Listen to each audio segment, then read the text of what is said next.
என்ன சொல்கிற முடிய சத்தத்தை கேட்டு நான் பயந்துட்டேன். ஏன் பயந்துட்டேன்? நிர்வாணியாக இருக்கிறன்றதை உணர்ந்ததுனால நான் பயந்துட்டேன். எப்படி இருக்கு பாருங்க. பாவத்தினால அவமான நிலை ஏற்படுது, அவமான உணர்வு வருது, அப்புறம் பயம்.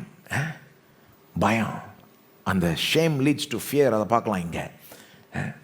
ஒரு அவமான நிலை உண்டாயிடுது, அவமான உணர்வு வந்துடுது, அடுத்தது பயம் வந்துடுது. கடவுளை சந்திக்கிறதுக்கு தைரியம் இல்லை, பயம் வந்துடுறதுனால கடவுள் வராரு, ஆனால் கடவுள்கிட்டருந்தே ஓடி போகிறான்.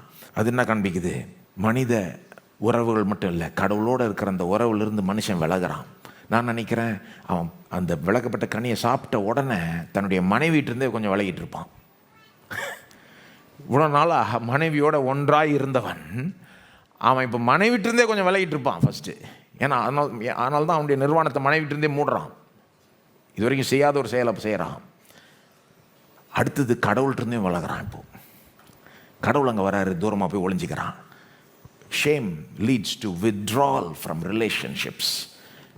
அவமானம் எப்படிப்பட்ட ஒரு நிலையை கொண்டு வரோம்னா, உறவுகளிலிருந்து நம்மளை அப்படியே விலக செய்யும், தனியாக இருக்க சொல்லும்.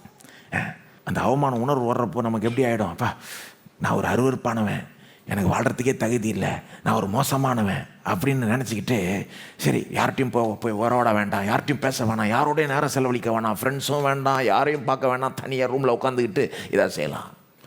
அதெல்லாம் வந்து பாவத்தினுடைய விளைவு பாருங்கள்.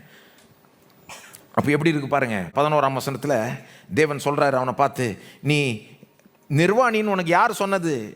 நான் புசிக்க வேண்டாம்னு சொன்ன அந்த கனியை புசிச்சியா அப்படின்னு கேட்குறாரு 11ஆம் வசனத்தில்.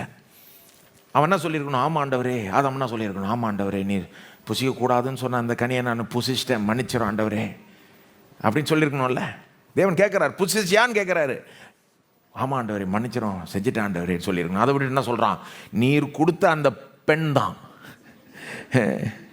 இதுக்கு முன்னால் அந்த மனைவியை பற்றி ரொம்ப ஓஹோன்னு புகழ்தான். ஓ என்னுடைய எலும்புகளில் எலும்பு, ஒரு போகமே விட்டான் பாருங்க கவிதையை. இப்போ வந்து படார்னு எல்லா பழியும் அவன் மேலே சொல்லிட்டு, இப்போ இவ்வளோ தான் இப்படி செஞ்சிட்டா. அந்த பெண்ணை கேட்குறார் தேவன். பெண் என்ன சொல்கிறா? ஏவாள் என்ன சொல்கிறாரு? அந்த சர்ப்பம் தான். அதாவது இவங்க ஒன்றுமே செய்யாத மாதிரி, என்ன தான் தப்போ ஒத்துக்கிட்டு இருந்திருக்கணும். ஆமாண்டவர், நான் தப்பு செஞ்சிட்டேன், பாவம் செஞ்சிட்டேன், நான் மன்னியும். அது சொல்கிறதுக்கு பதில் நான் என்னமோ தப்பு செய்யலை, இவங்க தான் என்ன செய்ய வச்சாங்க அப்படின்னு 2 பேரும் ப்ளேம் கேம் விளாட்றாங்க. பழியை இன்னொருத்தர் மேலே சுமத்துறாங்க. இதுவும் கிளாசிக் மனித ஒரு மெத்தடு.